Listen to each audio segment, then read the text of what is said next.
नमस्कार, कानपुर वार्ता में आपका स्वागत है। मैं हूँ आलोक पाल। कृपया इस चैनल को देखिए, लाइक कीजिए, शेयर कीजिए और सब्सक्राइब जरूर कीजिए।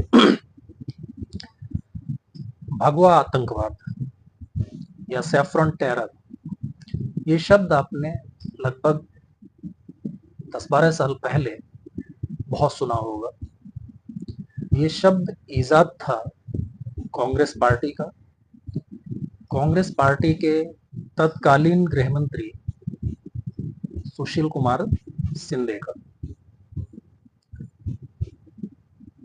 जिस तरह की आतंकवादी घटनाएं उस समय हो रही थी, उनमें कांग्रेस ने अपनी अक्षमता छिपाने के लिए एक थ्योरी रची और वो थ्योरी थी भगवा आतंकवाद की। कई बॉम्ब ब्लास्ट उस समय पर हुए थे।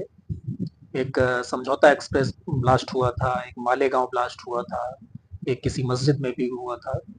तो उन कई सारे बॉम्ब ब्लास्ट को उन्होंने हिंदू आतंकवाद से जोड़ा, एक थियरी बनाई कि वो सारे के सारे जो ब्लास्ट हैं वो हिंदुओं ने किए। उसमें कई लोगों को अरेस्ट भी किया गया था, हालांकि ज्यादातर उसमें या तो बरी हो गए हैं या कुछ में केस चल रहे हैं, वो जमानत पर रिहा है। ये थियरी कांग्रेस पार्टी ने क्यों बनाई, उसके पीछे मंशा क्या थी? तो मंशा जो थी वो ये थी कि जिस तरह से इस्लामिक आतंकवाद बदनाम है, उसी तरीके से हिंदू आतंकवाद या सैफरन टेरर के नाम से हिंदुओं को बदनाम किया जाए और उसकी आड़ में आरएसएस और बीजेपी पर किसी न किसी तरह रोक लगाने का प्रयास किया जाए। ये उनका मुख्य लक्ष्य था। अब अभी क्या है कि अभी मुझे लगता है कि वो मतलब कांग्रेस अपनी उस थियरी पर वापस लौट रही है।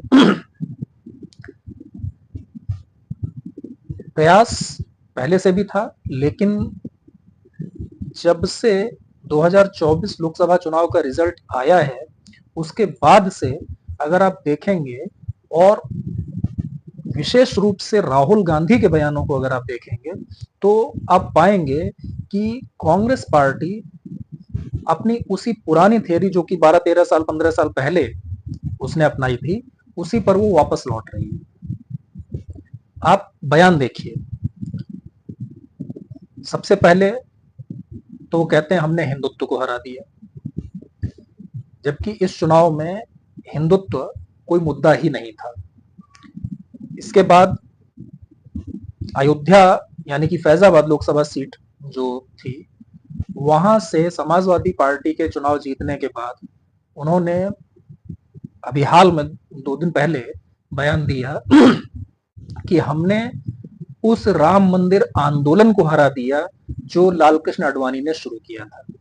अब आप मूर्खता देखिए उस व्यक्ति की कि वो राम मंदिर आंदोलन को हराने की बात कर रहा है, जबकि राम मंदिर आंदोलन पूरी तरीके से विजयी हुआ, कोर्ट के माध्यम से विजयी हुआ और आज वहां पर भव्य राम मंदिर बनकर के खड़ा हुआ है। और फिर भी वो कह रहा है कि हमने राम मंदिर आंदोलन को हरा दिया। उसे इस बात से कोई मतलब नहीं है कि क्या हुआ है, क्या नहीं हुआ है, क्या इतिहास है, क्या भूगोल है।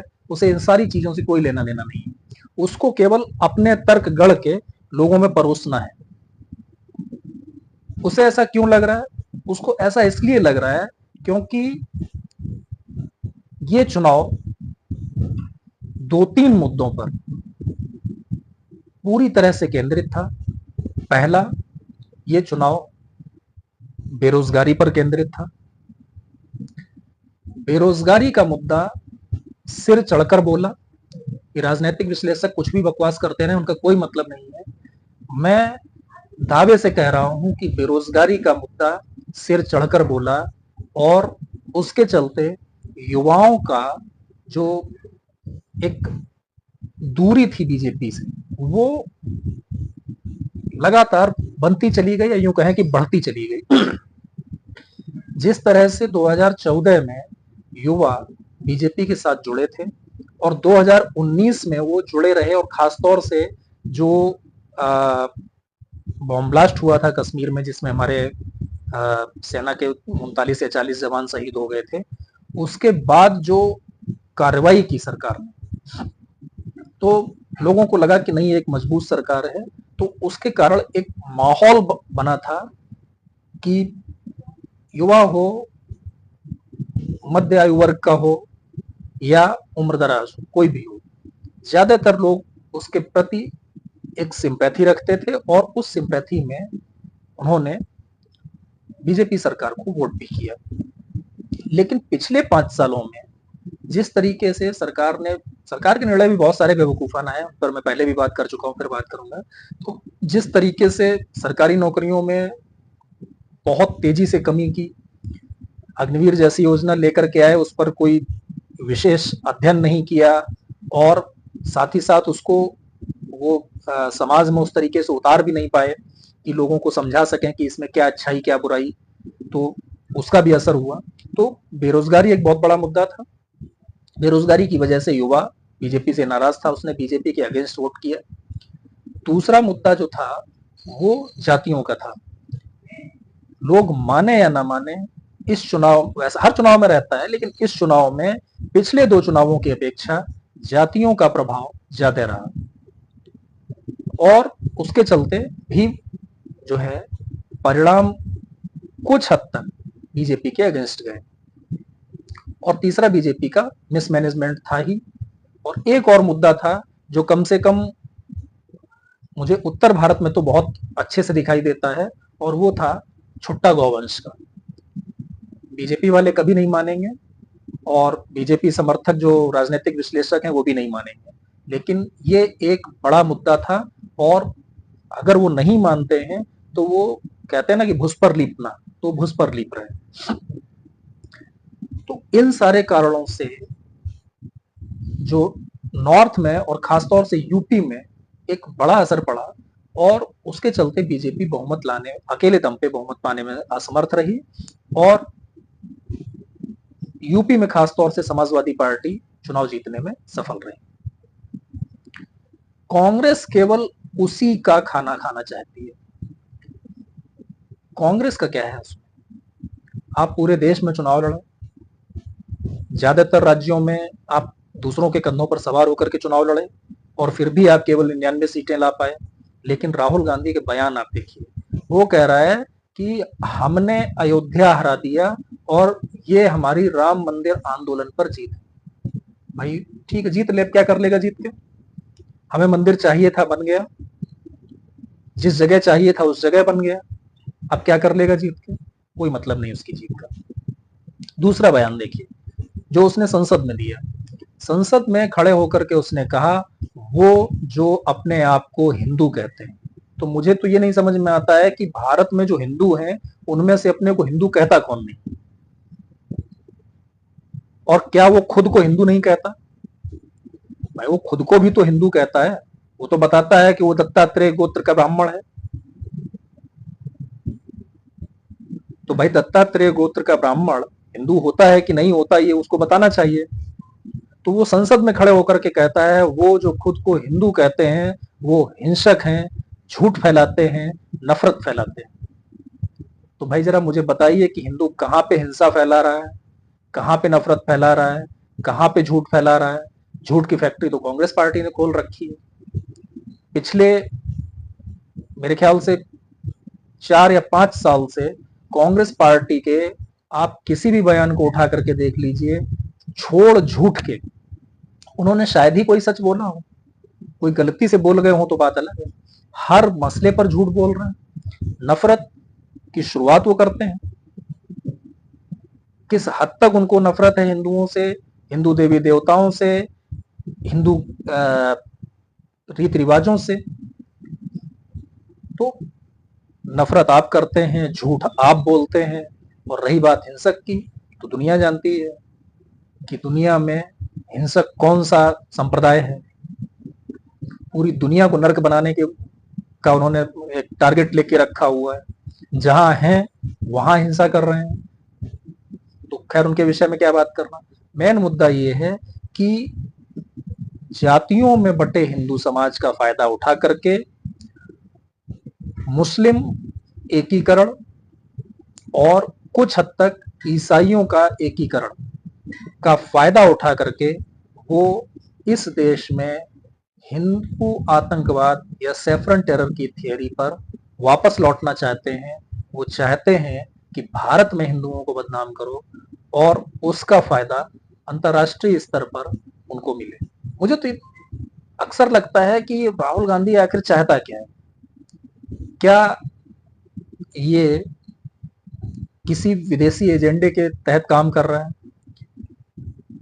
इसकी मां का तो बिल्कुल क्लियर था कि वो एक जो ईसाइयत का प्रचार प्रसार वाला मसला है उसमें उसने अपनी तरफ से कोई कोर कसर नहीं रखी।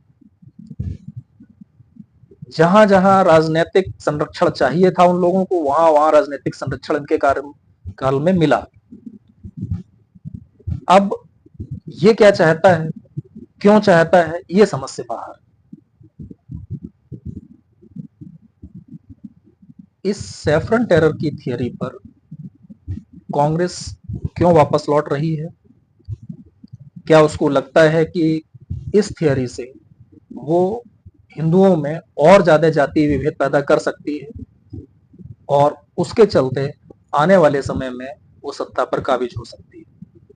यदि ऐसा होता है तो ये हिंदुओं के लिए तो दुर्भाग्य होगा ही और इस देश के लिए भी बहुत बड़ा दुर्भाग्य होगा।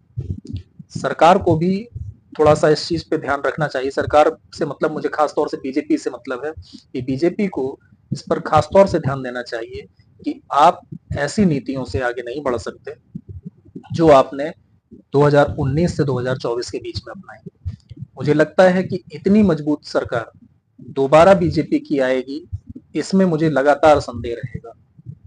और जब आप सरकार में सबसे मजबूत थे तब आप अपने जो कोर इश्यूज थे उनको लागू नहीं करा पाए, और जो आपने कराए भी तो वो आप ऐसे समय पर लेकर के आए हैं जब आपके उस कार्यकाल का के समय का अंत हो रहा था। जैसे आपने जो नागरिकता कानून में संशोधन किया था उसका आपने नोटिफिकेशन चुनाव की घोषणा के कुछ दिन पहले किया। कुछ महीने पहले भी होता तो भी बात समझ में आती। आप यूसीसी लेकर के नहीं आ पाए, आप जनसंख्या नियंत्रण कानून लेकर के नहीं आ पाए। क्या ये सारे आपके कोर इशू नहीं थे? अगर आप अपने कोर इशू ही लागू नहीं करेंगे तो आखिर आपका सपोर्टर आपको कब तक सपोर्ट करेगा? तो ये मेरी बीजेपी से शिकायत है और हिंदुओं से मेरी अपील है कि जातियों में बटिए, जहां जरूरत है वहां बटिए, लेकिन कम से कम लोकसभा जैसे चुनावों में तो ना ही बटिए। विधानसभा में भी कोशिश कीजिए कि ना बटो।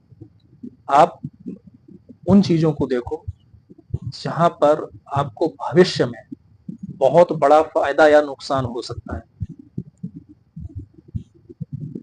जहां तक बात सरकारी नौकरियों की है तो मुझे लगता है कि किसी एक जाति को भी अगर आरक्षण दे दिया जाए तो भी शायद सरकारी नौकरियां पूरी नहीं पड़ेंगी। इसलिए आरक्षण के नाम पर जातियों में बंटना कोई बुद्धिमानी की बात नहीं है। बेहतर यही होगा कि आप देश के लिए सोचें, समाज के लिए सोचें और कम से कम ऐसे चुनावों में जहां आपकी राज्य सरकारें बनती हैं जो आपके लिए नीतिगत फैसले लेती हैं, जहां आपकी केंद्र सरकार बनती है जो आपके लिए राष्ट्रीय अंतर्राष्ट्रीय स्तर पर बड़े बड़े फैसले लेती है, उस समय पर देश के विषय में सोचना ज्यादा जरूरी है बजाय जाति के। इस चर्चा में जुड़े रहने के लिए बहुत बहुत धन्यवाद। नमस्कार।